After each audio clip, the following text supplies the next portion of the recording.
Hello, my friends. Welcome to the I Am Mom Summit. I'm Rachel Nielson. I am the host of the parenting podcast, 3 in 30 Takeaways for Moms.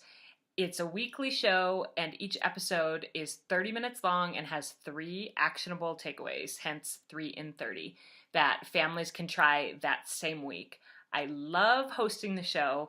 I am a former high school English teacher, and when my babies were born and I decided I wanted to stay home with them more, I missed this part of me that was a teacher, and so I started doing the podcast as a little hobby, and it's grown really fast, and it's been so exciting, and I love the community that's formed around it. Like I mentioned, I'm a mother of 2, and I call them my 2 miracle babies. Noah is 7, and he is adopted, and Sally is 4, and she was conceived with IVF. So it was a journey for us to get our babies. And that leads into what I'm going to talk today about in this summit. So my topic is the key to finding joy in motherhood, even when it's really hard. And this topic is really personal to me because after that long fight to become a mother, I finally got these miracle babies after years of infertility, and I really found that I wasn't that happy and I wasn't finding that much joy in my day-to-day life. And that bothered me because I desperately wanted to find joy in these hard moments with my kids. I think especially when children are little, when they need so much from us as mothers, it can feel so hard to find joy when you're dealing with diapers and tantrums and crying and sleepless nights. And that really started to weigh on me heavily, and I knew that I needed to find some strategies to feel more joy in my daily life. And so I discovered what I actually believe is the key to finding more joy in motherhood. And I feel like, can I really say that? Can I really say that there is one key to finding more joy in motherhood? But I think that there is. And that is to focus on moments with your kids. To focus on beautiful, perfect moments, even if the rest of the day is kind of a train wreck.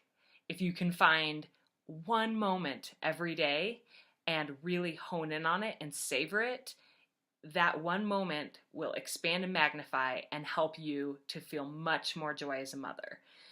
Now, that may sound simple, but I actually have 3 takeaways, which is always my brand promise, to help you to do that better, to hone in on those moments and cherish them better. And I wanted to start with one of my favorite parenting quotes, some of the best parenting advice I ever received when I was that new mom struggling. And that is from Saren Loosely. She is one of the co-founders of Power of Moms. She also is the founder of Power of Families. And her parents are Richard and Linda Iyer, who you may have seen as keynotes at this conference, or you will see them as keynotes at this conference. She's an amazing woman. And I heard her speak, and she said that sometimes in motherhood, often in motherhood, the hard moments outnumber the perfect moments, but the perfect moments outweigh the hard moments. I'm going to say that again. The hard moments outnumber the perfect moments, but the perfect moments outweigh the hard moments. And I really took that to heart, and I started practicing little strategies in my life to try to give even more weight to those perfect moments so that they could anchor me and get me through the hard, long days that I was having as a mother. So I have 3 strategies for how you can give more weight to perfect moments in your motherhood and let those get you through the hard times. Okay, so the first takeaway I have for you is to use your 5 senses to absorb a perfect moment. So this takeaway actually comes from when my older sister was struggling with severe postpartum depression. She was seeing a counselor, and the counselor told her that when she was in a great moment with her children, particularly with her newborn baby, that she should go through the 5 senses mentally and check in with herself and hone in on each of the 5 senses. So she's holding her baby, and it's a really peaceful moment, and she, instead of just saying, oh, this is nice, and moving on, she says, okay, what do I see right now? I see my baby's long eyelashes against her cheeks. What do I smell right now? Soft baby skin, that perfect smell, and you just drink it in on that baby. I feel the weight of the baby against my chest. I feel our hearts beating together. I hear the sounds of quiet in my home for once because everybody else is asleep. So you go through all 5, and taste is in there too, which made me laugh because we have a problem in my family with cute aggression, we call it, where like we really like to, we just want to like gnaw on things that are really cute. and like taste in the scenario with the newborn baby, like that one doesn't really fit unless you're going to just munch on that little baby and munch on their cheeks, which we do in my house, but only lovingly. So her counselor told her that if she activated her 5 senses, that she would feel so much more present in that moment, and that moment would anchor her through the hard moments from the rest of the day. And my sister found that to be extremely true.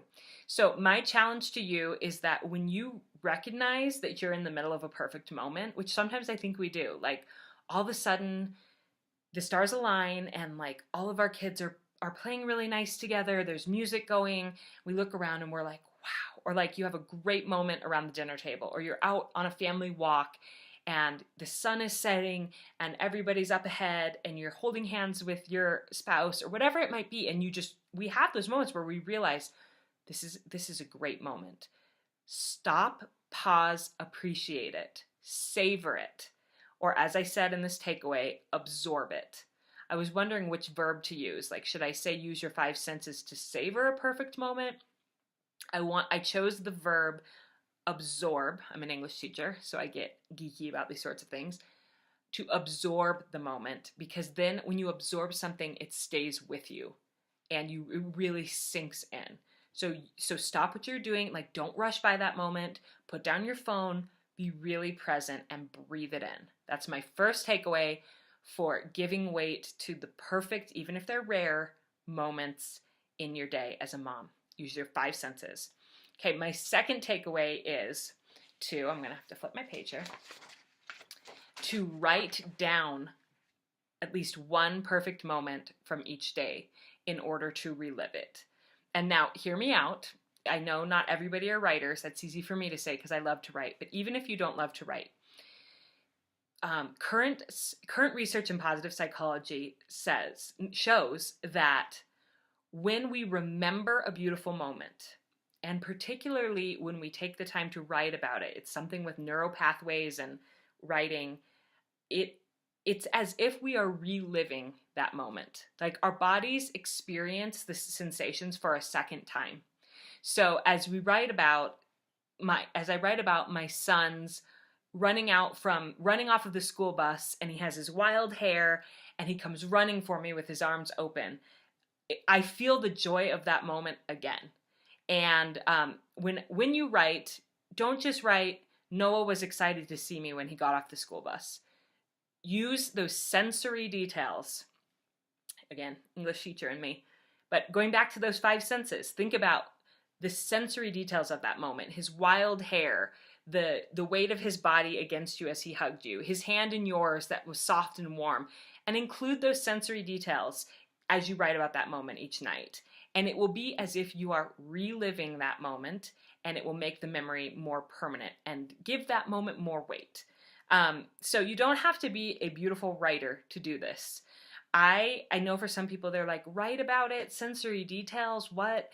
I wanted to show you some of my systems. So this is just a sheet of paper that I have that says moments I have been grateful for lately. It might be reversed here on the screen. But I pulled this out of my journal from it was April 2016. I literally got a white sheet of paper and just sat down and wrote down some moments that I'd noticed. And I think I did one per day on this sheet. Like I just kept this by my bed and I would just add one each night during the month of April. Sorry, this lighting is weird, but I didn't do it every single day in April. I think it's even more beneficial if you do it every single day. But if that's too much, just do it occasionally to get yourself back in that positive mindset with parenting. So April 2016, I just wanted to read you one that I wrote down. I wrote down, today I started singing along to a song playing on my phone and kind of dancing. Sally immediately looked up from the toy she was playing with and looked so utterly delighted as she watched me. So I picked her up and danced with her, spinning and swaying and singing and giggling together. It was a perfect moment. Now, I happen to know that 2016 was an incredibly rough time in my motherhood story. Sally was about 2 then, Noah was 5, and I really think that was the hardest time for me. They both needed me so much. Neither of them was in school yet. It was just all day, long, hard days. But look at how I was able to isolate a beautiful moment, write about it, and when I read that, I feel like I'm reliving it, and I feel grateful all over again that I get to be a mom.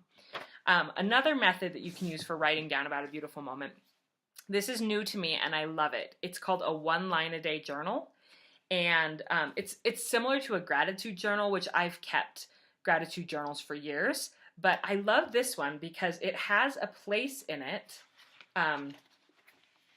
for you to write a memory from each for 5 years. So 2019, then 2020, 21, 22, 23. And it will all be something that happened on February 16th on each of those years. So cool. So next year, when I come to this spot, I'll be able to read the moment from last year as I add my moment from this year.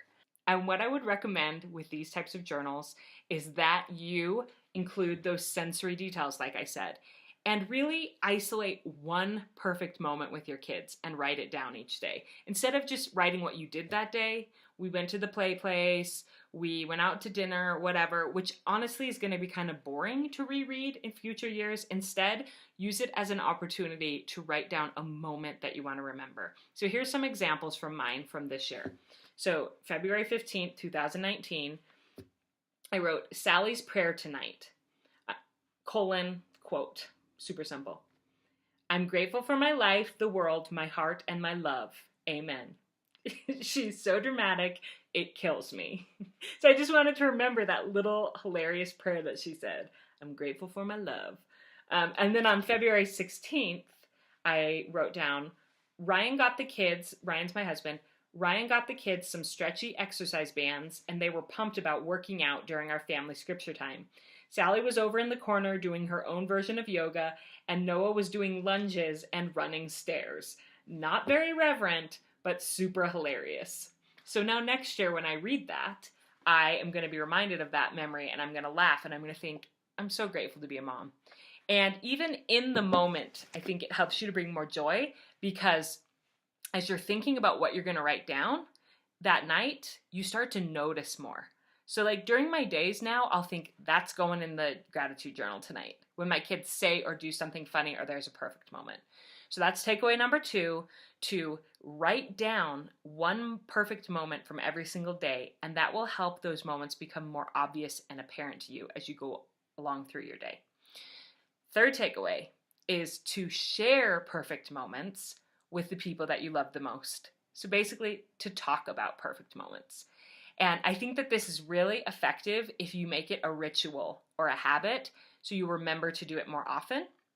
So if you have a set time and place when you do it, it's going to be much more likely to happen every day. You might do it as a ritual with your spouse before bedtime. So as you're both climbing into bed, and if you write in your journal or not, even if you don't write in your journal, but one thing that I do is sometimes that's my time to write. I'll get into bed, I'll write down my moment, but then I share it with Ryan. And it's a way for us to connect. It's also what you say becomes true, and what you talk about a lot becomes true.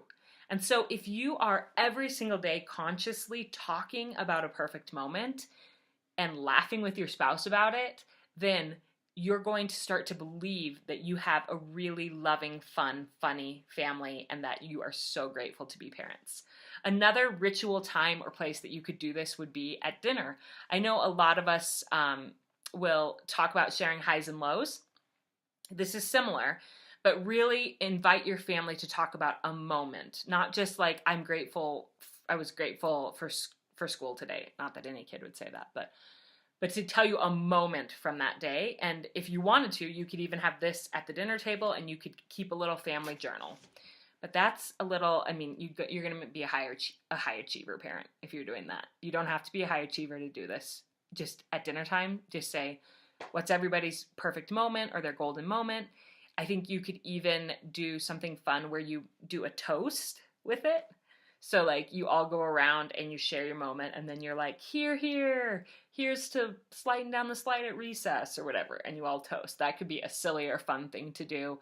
Maybe not every time, but occasionally, or maybe every time. So that is takeaway number 3, is to talk about perfect moments with the ones that you love, because then that becomes your reality and you'll be looking for those things and you'll be excited to share them with each other. I wanted to end with a little story that I think illustrates the importance of focusing on moments really perfectly. And it comes from a religious sermon that I heard a few years ago by M. Russell Ballard. And he told the story of a young miner who heard about the California gold rush. He was excited to go and earn his fortune. And so he went down to California and he spent his days mining by the river with his little 10, digging in, trying to find gold. And as the days passed and the days passed and he wasn't seeing any golden nuggets, he was just getting these big rocks, tossing them to the side, so discouraged.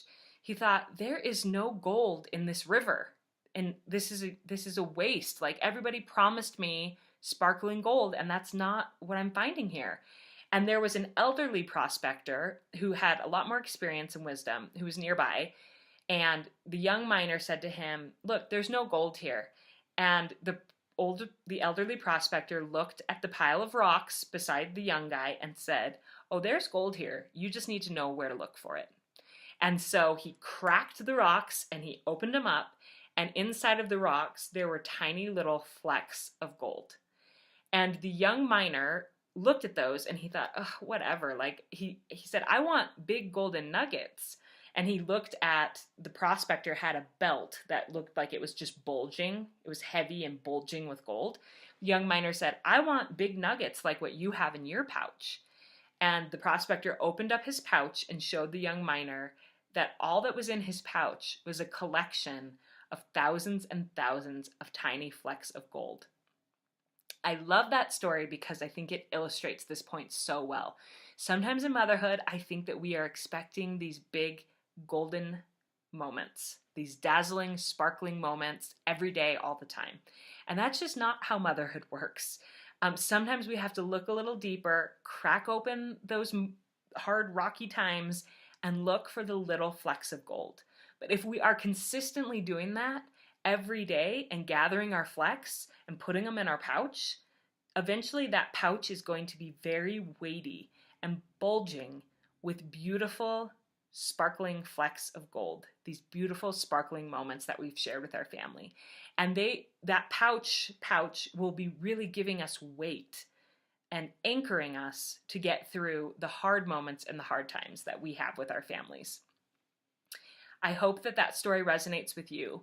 I hope that you will be looking for flecks of gold with your family and in your life, and teaching your kids to look for their own flecks of gold. And that this key of really honing in and absorbing beautiful moments, even in the hardest stages of motherhood, will give you a lot more joy. I'm really grateful for your time today. If you want to hear more from me, you can go to my podcast, which is 3 in 30 Takeaways for Moms. You can find it on any podcast app, Spotify. It's 3, the number in 30. And I'm going to be on my Instagram tonight talking about this very presentation. So come on over, find me on Instagram at 3 in 30 podcast, and tell me about a perfect moment that you had today. And I just want to end with that quote by Saren Loosely. Sometimes in motherhood, the hard moments outnumber the perfect moments, but the perfect moments will always outweigh the hard moments. Have a great day with your families.